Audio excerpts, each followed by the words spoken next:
A former vice president who administered oath to newly elected MPs as Rajya Sabha chair in the morning submitted his resignation that very night. No warning, no final address, just a letter and an exit.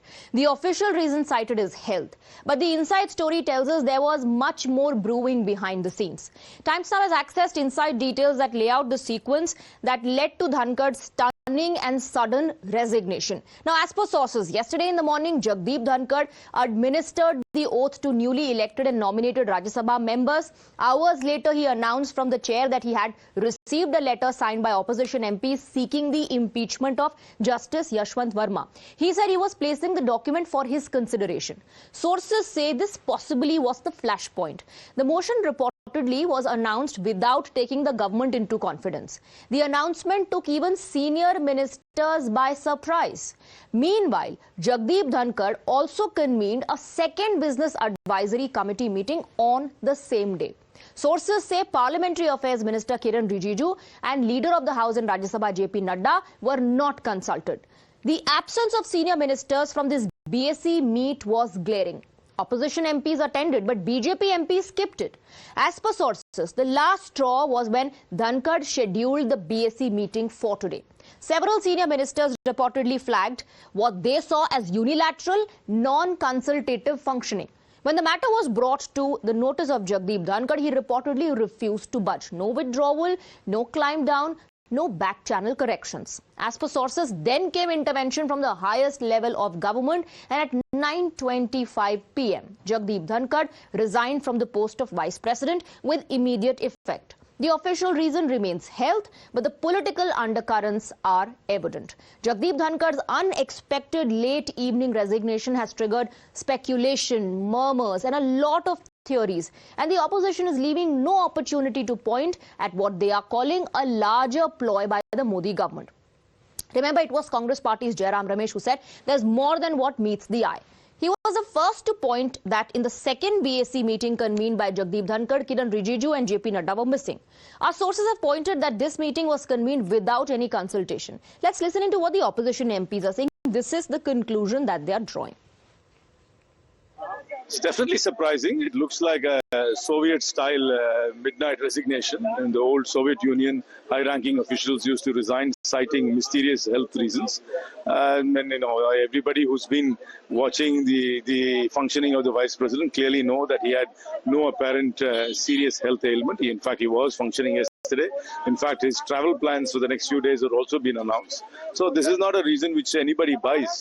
But this is a government which works in shadows. So it's very difficult to find out what the true reason is. This doesn't somehow ring true simply because he was very actively conducting the parliamentary proceedings yesterday. What was the sudden reason for his decision to cite health and step down? And this probably is the first time in history that a vice president has resigned in such a shocking manner. So I'm hoping that we would get to know more when the parliament session begins. But what is most important is that there should be no disruption in the proceedings of the House. जो कारण दिया है उनकी health का मैं मानने को तैयार नहीं। वो बहुत ही स्वस्थ आदमी है, खुश मिजाज आदमी है, वैसे मैदान छोड़ने वाले आदमी तो नहीं है। हमारे उनसे मतभेद हो सकते हैं, लेकिन मैं उनको जो देखता हूँ वो सहजता से मैदान छोड़ने वाली व्यक्ति नहीं है। वो लड़ने वाले आदमी है। नहीं, उनकी हेल्थ ठीक है, एकदम स्वस्थ है। कल दिन भर में उनको देख रहा था, ऑब्जर्व कर रहा था, परफेक्ट है। कुछ ना कुछ हो रहा है, जल्दी पता चलेगा। Thank you. तो होगा ऐसे आपने कहा है, क्या हो सकता है? बहुत कुछ हो सकता है ना सितंबर महीने में, आप देखिए ना। So the opposition says कुछ ना कुछ हो रहा है, बहुत कुछ हो सकता है. Prime Minister Narendra Modi reacted to Jagdeep Dhankar's resignation. He said, and I quote, Shri Jagdeep Dhankhar ji has got many opportunities to serve our country in various capacities, including as the Vice President of India. Wishing him good health. Short to the point, and one where he wished the former VP good health, nothing more. Now, the President has accepted Jagdeep Dhankar's resignation, and the announcement was also made by acting Rajya Sabha Chair Ghanshyam Tiwari during today's session. प्रश्नकाल के पहले एक आवश्यक सूचना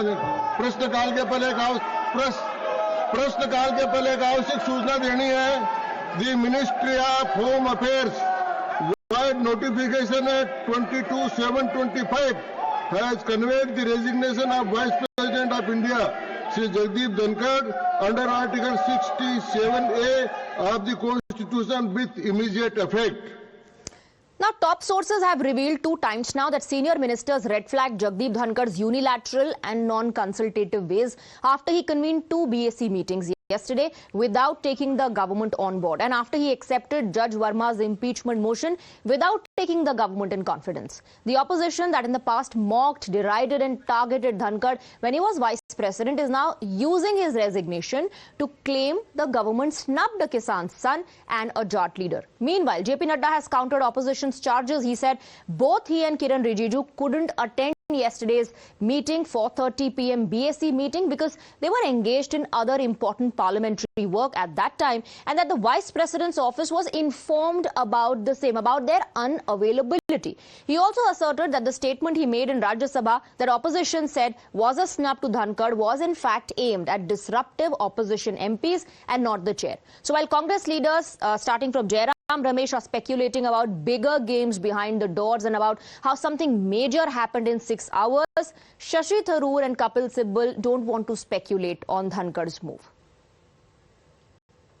I think we're all concerned about his health, no? It's very sad that he's got this sudden health issue. But so our best wishes for his recovery. Congress and opposition is saying that it is not a health issue, sir. Why he has resigned? It's a politically motivated resignation. I have no idea. I have no idea. I am, in a sense, saddened because I have a very good relationship with him. In fact, I know Dhankar Saab for 30, 40 years. We were paired with each other, we were paired against each other in matters. And whenever I needed time to speak in the House, I met him personally in his chamber. And he never refused me and gave me a little more time than is otherwise available to independent members of Parliament. The other thing about Dhankar is that he doesn't hold anything back. Whatever he feels, whatever is in his heart, he speaks with clarity. I am not going to speculate, reasons as to why he has resigned. He has said that it is because of health reasons. So I don't want to speculate. But yes, I can say this, that he perhaps was one of the most proactive chairmen of the Rajya Sabha that we have seen over the years. Moving on now, amid the ongoing debate over revision of the NCERT textbooks, the Andhra Pradesh Deputy Chief Minister Pawan Kalyan has given his endorsement for the exercise. While the NCERT claimed the changes were made in order to comply with the National Education Policy 2020, Pawan Kalyan also made it clear that he believes it is important for the younger generation to be taught about the legacy of Chhatrapati Shivaji Maharaj and the Vijayanagara dynasty as well. Pawan Kalyan went on to say that Mughal rulers like Akbar and Babur were glorified in textbooks in the past, and it was Chhatrapati Shivaji who came to the rescue of Tamil Nadu temples. He further says that no schools taught how temples were burnt and women were enslaved under the Mughal regime, and also said that some dynasties were not given their due in the earlier textbooks. You talk so highly about Akbar, you talk about the invader like Babur in a glorified way, but how come we don't talk about Chalukyas? How come we were never taught about Vijayanagara? How come we were never taught about Ahams and from Assam, Naigars to Tamil Nadu? And the major part was how Chhatrapati Shivaji came for a rescue in Tamil Nadu temples. How come it was not conveyed? So all these things, I think, if you look at it in that perspective, I think it is except Mughals, rest of the dynasties were never given the right recognition what they deserve. I think we have a right to know about it. So, was the truth of the Mughal tyranny buried in the past, and were other dynasties not given their due? Was there a deliberate attempt to whitewash the past, and are we finally witnessing a course correction? We decided to take this question to you, the Janata, and this is what people had to say.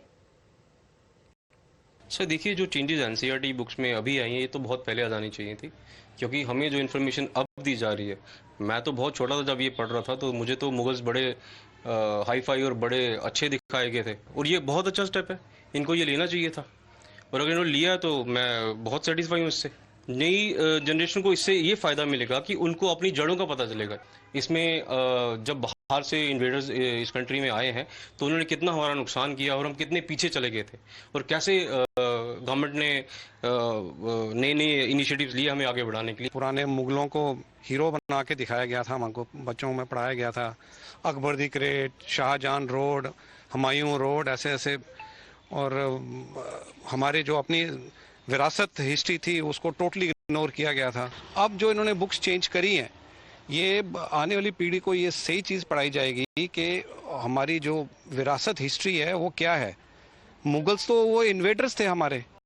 देखो, मेरे हिसाब से omit तो नहीं करना चाहिए, लेकिन जो भी वो लोग ने अपने यहाँ पे आक्रांता किया, जो अत्याचार किए, और जो हमारे हीरोज थे महाराणा प्रताप, छत्रपति शिवाजी महाराज, उनको हीरो बताना चाहिए, ना ही कि उनको नीचे करना चाहिए। नहीं, मुझे लगता है कि इसे रखना चाहिए ताकि यहाँ पे जो बच्चे जो पढ़ रहे हैं उनको भी अपने इतिहास का पता होना चाहिए कि जो मुगलों ने जो किया है। आई थिंक एक आधी सच्चाई दिखाना ये गलत होगा, तो आई थिंक मुझे भी रखना चाहिए और इस बात पे भी ज़्यादा दबाव देना चाहिए कि जो हमारे जैसे शिवाजी महाराज और रानी लक्ष्मीबाई इन्होंने और भी क्या किए हैं। भारत के जो जेन्युइन हीरोज हैं उनके बारे में जानना ही हमारे लिए सबसे बेटर है। आज के जनरेशन के लोगों को वही जानना है, जो बच्चे आज है उनको जो रियल हीरोज हैं उनके बारे में जानना ही उनके नॉलेज के लिए इम्प्रूवमेंट रहेगा। मुगल्स ने जो भी किया होगा it has been a past.